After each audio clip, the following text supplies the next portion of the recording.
Ողջույն Գյումրի տեխնոլոգիական կենտրոնից մենք Ամեկ+-ի ուղիղ հեռարձակմամբ ձեզ ենք ներկայացնում InnoWeekend-ի ընթացքին։ InnoWeekend 2014-ը նորարարական տեխնոլոգիական մեծածավալ միջոցառում է, որն ընդգրկում է իր հարկի տակ 3 կարևորագույն միջոցառումներ. Հեքթոնյան Գյումրի 2014-ը, Հայաստան-Թուրքիա ձեռներեցների փոխանցելիություններ նախագծի շրջանակներում Startup Weekend-ը եւ Armenia FTW ձեռնարկատիրական դասընթացը։ Այս պահին իմ զրուցակիցն է ձեռներեցների փոխանցելիություններ նախագծի շրջանակներում Հայաստան վերադարձած Kazim Yalchinoglu-ն։ Բարև ձեզ։ She greets you, Mr. Yalchinoglu. I greet you as well. We are very happy to be in Armenia with the Turkish delegation. Մենք ուրախ ենք Հայաստանում լինել Թուրքիայի պատվիրակության կազմում։ Շնորհակալություն հարցազրույցին մասնակցելու համար։ Kazim Yalchinoglu-ն Metal Science պարկի տեխնոլոգիաների տրանսֆեր գրասենյակի գործադիր խորհրդի անդամն է։ Դուք միջազգային ձեռներեցության նախաձեռնության տնօրենն եք, որը միջազգային մի հարթակ է ուղղված նորարարական ձեռներեցության էկոհամակարգի զարգացմանը Թուրքիայում։ Ինչ է իրենից ներկայացնում նորարարական ձեռներեցության էկոհամակարգը։ You represent international entrepreneurship company initiative, and Arpina wants to know what is committed that initiative to, and what innovative startup ecosystem you have in Turkey. Okay. I'm part of the Middle East Technical University. It's a technical research university, the biggest one in this part of the world. Ես ներկայացնում եմ Թուրքիայի տեխնիկական ինստիտուտը, որը ամենամեծն է այդ ոլորտում։ And I have certain roles in the science park, and we have visited certain technology centers in Yerevan yesterday, and we are in Gyumri today, and seeing hackathon and startup and meeting with very young scientists here, and trying to push them to beyond Armenia, to become global and to open their eyes for the international what's happening in this part of the world. Երեք մենք այցելել ենք Երևանում մի քանի տեխնոլոգիական կենտրոններ եւ հիմա Գյումրիում ենք եւ փորձում ենք օգնել հայ երիտասարդ գիտնականներին աջակցել նրանց, որ կարողանան կյանքի կոչել իրենց գաղափարները։ Okay, maybe last thing that I should say, this is also a visit on the part of the Turkish delegation to close the bridges between Armenia and Turkey, and I hope and I wish that this will be give us a reason to do that. Եվ վերջում կուզեի նշել, որ այս այցելությունը նաև օգնում է մոտեցնել Հայաստանի եւ Թուրքիայի միջև եղած կամուրջները, հաստատել այդ կապերը եւ հուսով եմ, որ սա կօգնի այդ գործընթացին։ Միջև այս տեղյակ եք հայաստանյան ՏՀՏ ոլորտին։ Did you have any idea about Armenian information technologies, about the information and communication technologies sphere sector in Armenia? Well, with our visit, we are learning. We visited Yerevan Polytechnic. We met with the scientists, researchers, and the students, and we were very happy about that. And visited some companies as well. It's a good way for the Armenia. Մեր այցելության ընթացքում մենք ծանոթանում ենք, օրինակ այցելել ենք Երևանի պոլիտեխնիկական ինստիտուտ, որտեղ ծանոթացել ենք գիտնականների, հետազոտողների հետ եւ սա շատ լավ ճանապարհ է, շատ լավ միջոց է ծանոթանալու Հայաստանի ՏՀՏ ոլորտին։ Իսկ եթե Թուրքիայի ՏՀՏ ոլորտին անդրադառնանք, ինչպիսին է Թուրքիայում startup էկոհամակարգը։ And with respect to the startup ecosystem in Turkey, how would you qualify, how would you characterize it? Well, I see the young guys and girls here, and with their eyes, they're shining. And this is how I define startups. And I'm very happy to see youngsters like this, both in Turkey and Armenia. And I wish they come together and build up the future for us. Ես այստեղ երիտասարդների եւ հայ եւ թուրք երիտասարդների աչքերում փայլ եմ տեսնում եւ հույս ունեմ, որ նրանք կկարողանան միավորվել եւ կառուցել մեզ համար ավելի լավ պայծառ ապագա։ Շնորհակալություն հարցազրույցի համար, ուրախ ենք, որ այստեղ եք ձեռներեցների փոխայցելություններ նախագծի շրջանակներում։ Our pleasure. Nice to having me here. Շնորհակալություն, հաջողություն։ Ես կխնդրեմ, որպեսզի մեզ միանա ձեռներեցների փոխայցելություններ նախագծի շրջանակներում Հայաստան եկած Թուրքիայից պատվիրակ Նյուման Նյումանը։ Բարև ձեզ, Նյուման։ Thank you. Նշեմ, որ Նյումանը 212 ներդրումային հիմնադրամի գործադիր տնօրենն է, իր ողջ կարիերան նվիրել է տեխնոլոգիական վենչուրային ընկերությունների վերլուծությանը, դրանց կարիքների գնահատմանը եւ անհատականացված լուծումներ առաջարկելուն։ Նյման, դուք Թուրքիայում ստարտափ էկոհամակարգի զարգացման նպաստող առաջատարներից մեկն եք։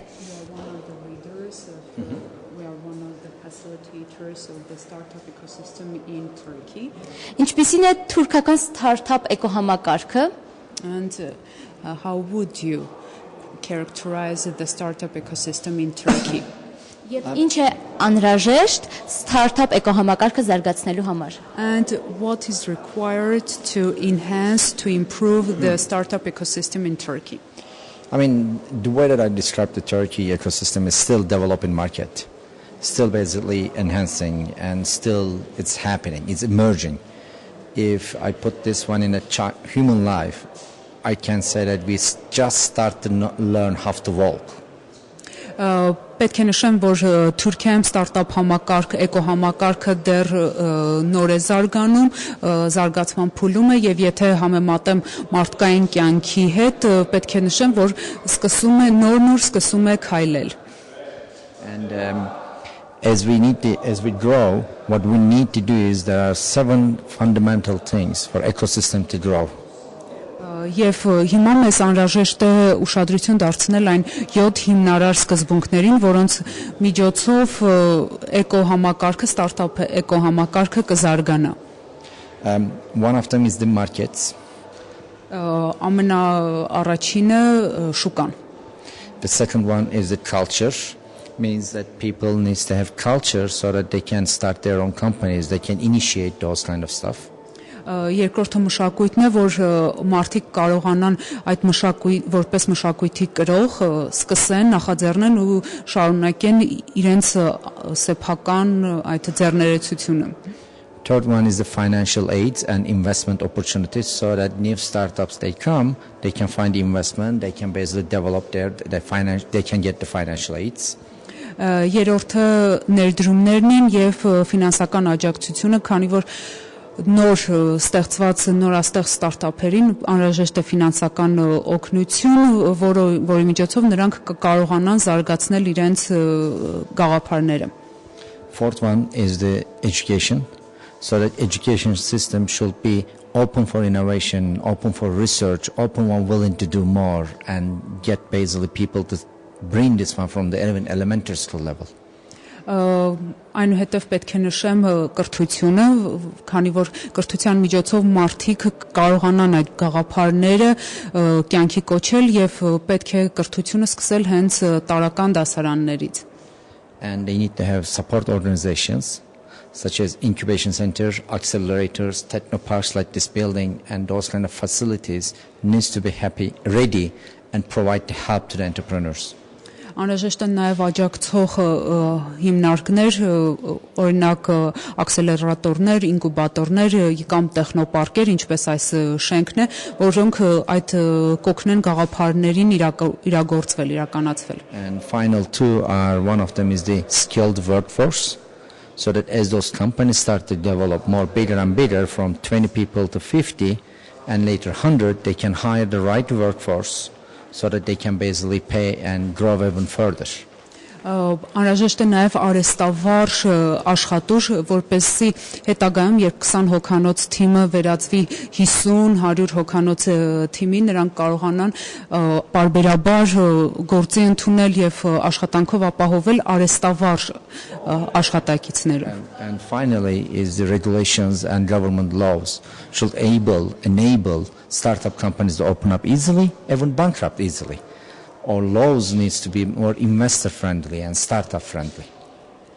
Անհրաժեշտ է նաև պետական օրենսդրական բարեփոխումներ եւ հատուկ կարգավորում պետական մակարդակով, որպեսզի այս ստարտափերը կարողանան նաև աջակցություն ունենալ նաև պետության կողմից. And what I'm seeing in Turkey is although 7 of this is growing up a little bit and it's changing like a black and white in 4 years ago and now, but I think we need a lot of way to go. Այս 7 կետերը, որոնք հիմնարար սկզբունքները, որոնք նշեցի, տարիների ընթացքում աճում են, փոխվում են, վերափոխվում են, բայց դեռ ժամանակ կա, որպեսզի կարողանան հասցնել, այսինքն վերջնակետին, արդյունք տան. Շատ լավ, ձեռներեցների փոխայցելություններ նախագծի շրջանակներում մասնակցել եք կլոր սեղան քննարկման, ծանոթանալով հայաստանյան ՏՀՏ ոլորտին. Ինչպիսի առանձնահատկություններ եք նկատել հայաստանյան ՏՀՏ ոլորտում? Yesterday or a day before, you participated in a roundtable discussion and devoted to Armenian ICT sector. What peculiarities does the Armenian ICT sector have, in your opinion? Similarities between the Turkey and Armenia, right? Նմանություններ Հայաստանի եւ Թուրքիայի միջև. Yeah. Okay.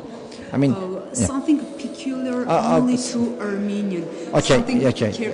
Just characteristic. Something impressed me. Something impressed me. Something Okay. which impressed. I mean, what I'm seeing in Armenia is being a 3 million people country and very young population. I think you focus on the right point, education.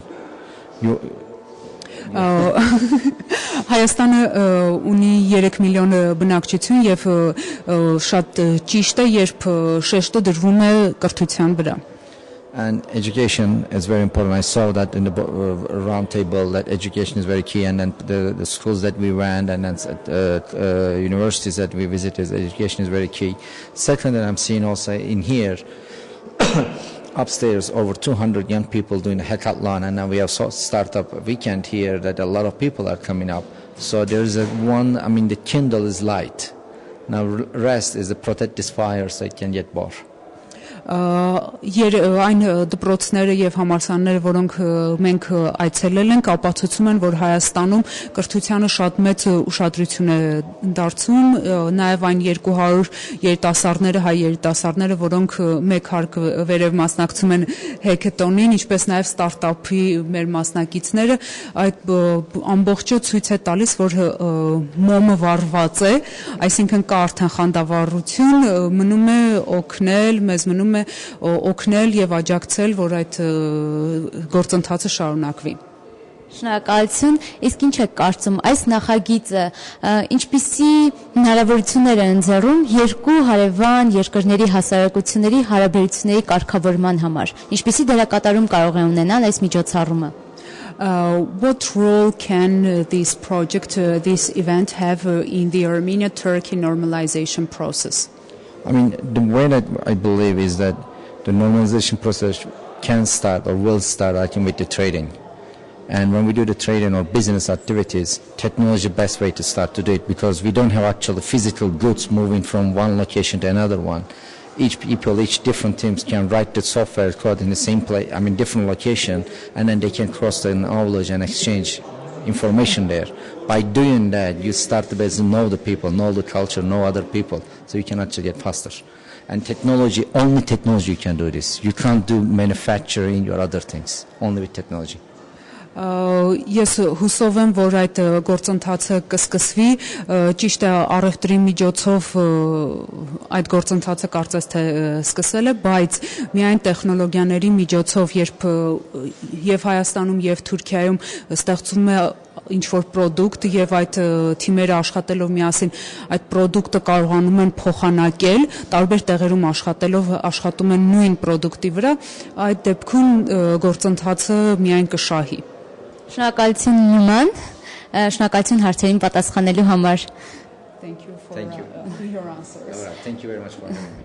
Շնորհակալություն մեզ հետ էին Հայաստան վերադարձած Թուրքիայից պատվիրակներ, ովքեր մասնակցում են ձեռներեցների փոխայցելություններ նախագծին եւ մասնակցում են եւ ընդգրկված են Հայաստան-Թուրքիա Startup Weekend-ին։ Հայաստան-Թուրքիա Startup Weekend-ը իրականանում է աջակցություն Հայաստան-Թուրքիա կարգավորման գործընթացին ծրագրի շրջանակներում եւ մասն է կազմում InnoWeekend 2014 տեխնոլոգիական միջոցառման։ Մենք AMEC+-ի ուղիղ եթերում ենք, ես Արփինե Արզումանյանն եմ, շուտով կրկին կմիանանք զրուցելու Startup Weekend-ի մասնակիցների հետ։ Կհանդիպենք։